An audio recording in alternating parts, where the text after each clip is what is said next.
Hello Leo, welcome to this reading. We're going to be taking a look at the current energy for the sign of Leo for the week of July 18th. Now Leo, do keep in mind that this is a general reading, so take the messages as they resonate, drop the ones that do not, and also check out your sun, moon, and rising signs. Let's go ahead and get a shuffle in here for you, Leo. Now, I am using the Tarot Muka as well as the Higher Self Affirmation deck. There are links to all of these decks in the description below if you'd like to purchase one of them for yourself.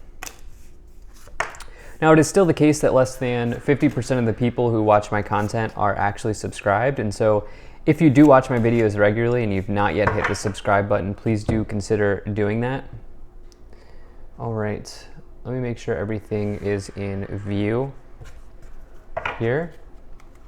Go ahead and put this up here. And then we'll also take 3 of these higher self cards. We'll go ahead and put these right here. All right. Leo, really like what I see here. Some of you are coming out of a period of disappointment or something along those lines. I think that some of you are kind of, it's almost like I think some of you are, how do I want to say this? I want to communicate this differently, but it's like you're burying your head in work, but I think it's a good thing, right? So it's not like an overwork situation. It's one of these situations where sometimes, you know, when we go through disappointments, we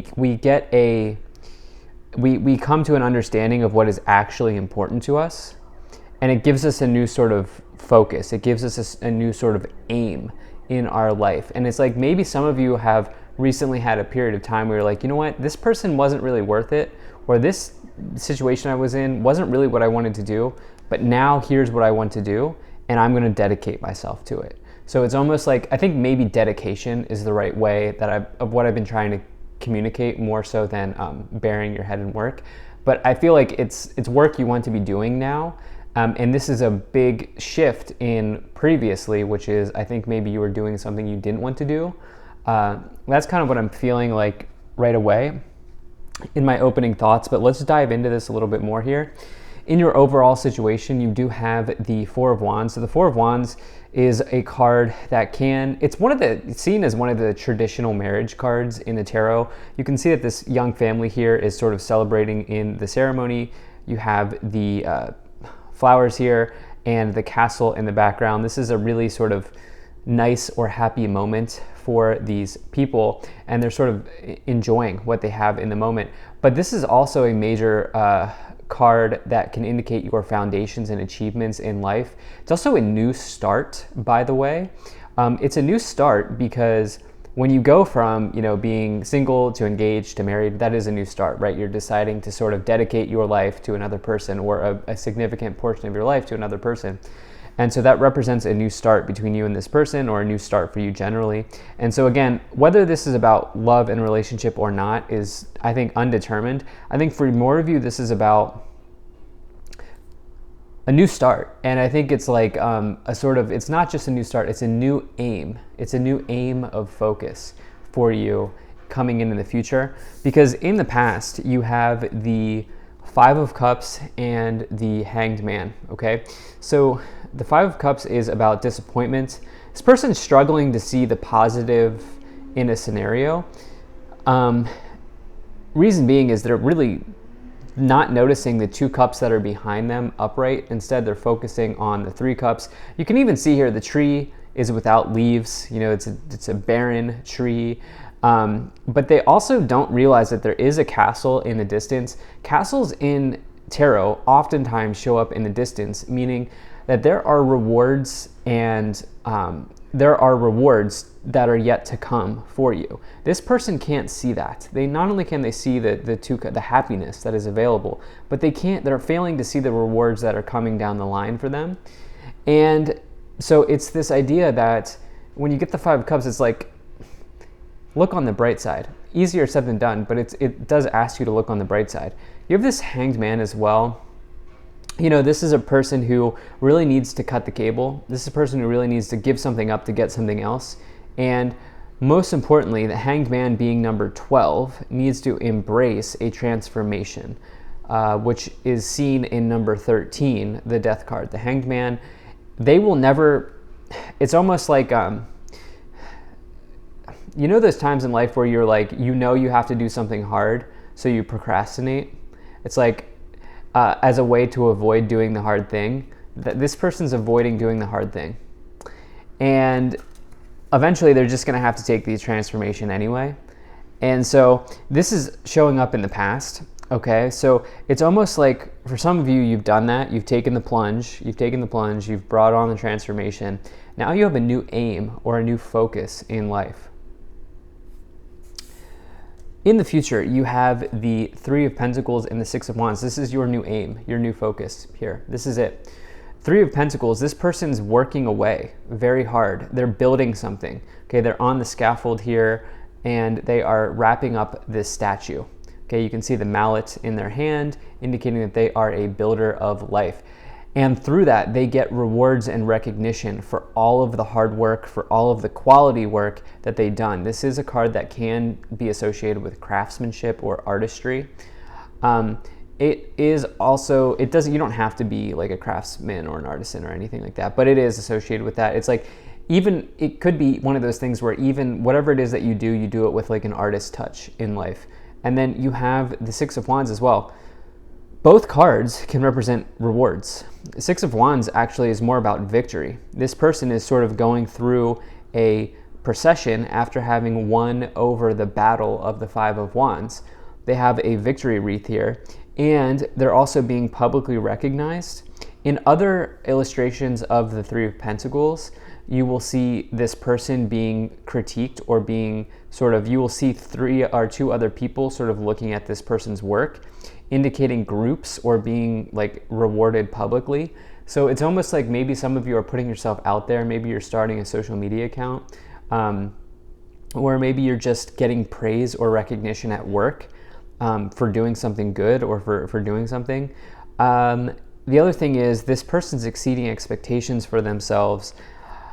It's like the Six of Wands is a very, very good card of accomplishment and achievement and sort of progression in life, especially when paired with the Three of Pentacles. So it's like, you know what you want to be doing now because you've had this experience of not wanting to, of doing what you don't want to do. And so now you know what you want to do and you're getting a new start here around that area. Let's see what else we have. So you have the Four of Pentacles. You have the Two of Pentacles. You have the Eight of Wands, and you have the Ten of Swords. Okay. All right, so this is so interesting. So I really like the energy that you're getting here. The Ten of Swords, so here's the thing. Where do I want to start for you? Let's start with the Ten of Swords. So you can see, obviously, the illustration here is challenging. Many times the Ten of Swords illustrations are challenging. You can see that this person's defeated, okay? And the thing about the Ten of Swords is it does imply that something is done. It's completely over with. There's an element of finality with the Ten of Swords. However, Ten of Swords also releases you from something that no longer serves you, okay? It is an ending, but it also says that there is a new beginning available. So tens are always completions, and the Ten of Swords is no different. It is a completion in your life. The thing is, I think that there's this feeling of new hope on the horizon for you, especially as you have the Eight of Wands here. The Eight of Wands, this person is shocked. They are in awe of what is going on around them. Something is happening so quickly that they can't even really imagine. It's like they don't even have time to catch their breath here. It's happening, whatever's happening is happening so quickly for them. This can be about sort of news arriving in your life. This is good news. It's also accelerated motion. It is another card. It is another card that says that things are on the way, things are in movement, or things are in motion for you. So it's definitely a nice energy here. You By the way, you do have this combination I look for if you're like trying to get online, like maybe you're starting a social media account, because Eight of Wands is like communication from a distance. So that's like, obviously I'm communicating to you now here on YouTube from a distance, right? We're not in the same room. And you have this idea of being publicly recognized here with the Six of Wands being public in some way. So maybe some of you are doing that. Lastly, here in the past, there's been a change in your material situation with the Four of Pentacles and the Two of Pentacles.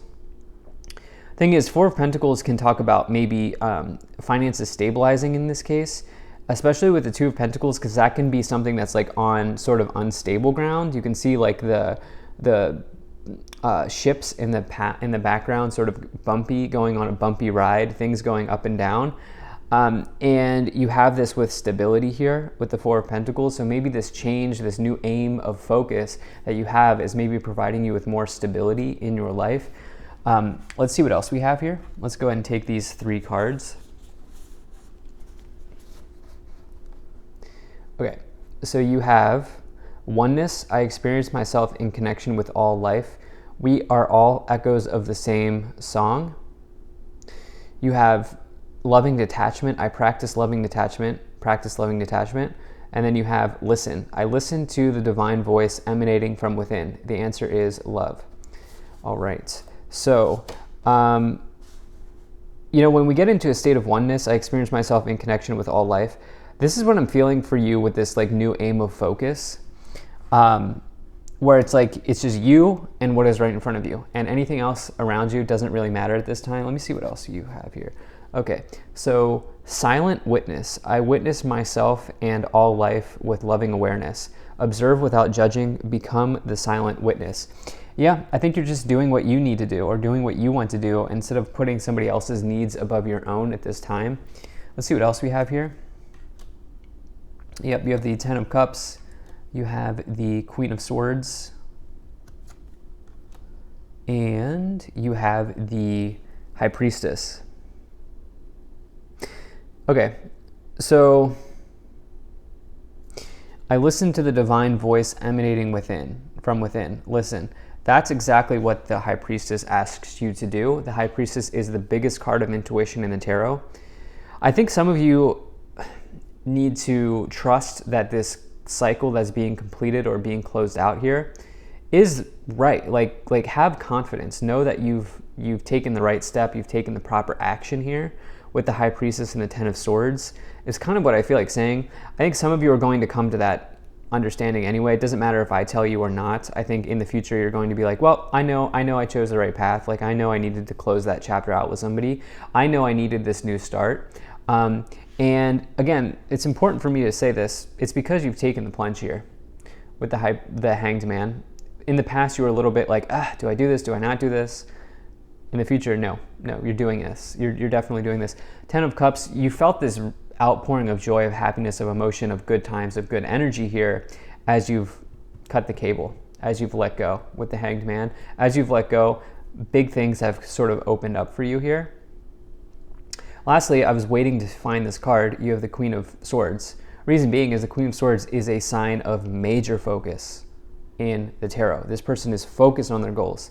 And I've been talking about how you have a new aim of focus at this time, Leo, that looks extremely prosperous or extremely exciting for you. Looks like you will be successful with this new aim of focus. And so it does not surprise me at all here. But let's go ahead and see what else we have. You have the Five of Swords and you have the Four of Cups. Yeah, I mean, there's just this, with the Five of Cups in the past, the Five of Swords here, the thing about the Five of Swords is it is a loss. There is some sort of something that's exiting your life for sure. It either already has or it started to and it will in the future with the Five of Swords and the Ten of Swords showing up. The thing is, Five of Swords, it's like, how do I say this? Five of Swords makes you stronger, okay? Because through these challenges, through these losses, we see what we need to do to improve. And that's what I feel like saying to you here. You have this Four of Cups as well. there is this idea where with the Four of Cups, it asks you to be very mindful of boredom tendencies. Okay, move out of boredom. Boredom is not serving you in this lifetime. I will be very confident in saying that. Boredom is really not helping you. And what the Four of Cups does say is that, look, there's always this alternative solution. There's always an opportunity here. As you can see, this person doesn't realize that the universe is offering them a way out. As soon as they get out of their mind, as soon as they get out of this energy of boredom, they will recognize where they are going. I don't think, based on this reading, I think you are like realizing how important this new focus is for you. And yeah, I don't see you staying in the bored energy if you are in it in the first place for too long. At the top of the pyramid, you have the Seven of Cups. So time to pick a cup and realize that as you take that first step, that all-important first step, you will be on the route that is right for you. You will get on the right route. Okay, it's like when you take a wrong turn at an exit, and you're using a GPS and you take a wrong turn at the exit. The GPS always reroutes you. And so it's like you always eventually get to where you need to go. It may take a little bit more time, but you do get to where you need to go. You will eventually be rerouted. And as long as you have this focus, this singular focus, this aim of focus that we've been talking about, it's like everything will work out for you. On the bottom, you have the King of Wands. This is maybe about self-employment. This is maybe about entrepreneurship. This is, I think, if it's not about that, at the very least, it's about something that makes you more fulfilled, that makes you happier in your career. You are not staying in a dead-end job. You are doing something that you really want to be doing. So thank you so much for being here. If you enjoyed this, hit that like button, subscribe. Really appreciate you, and I will see you in the next reading.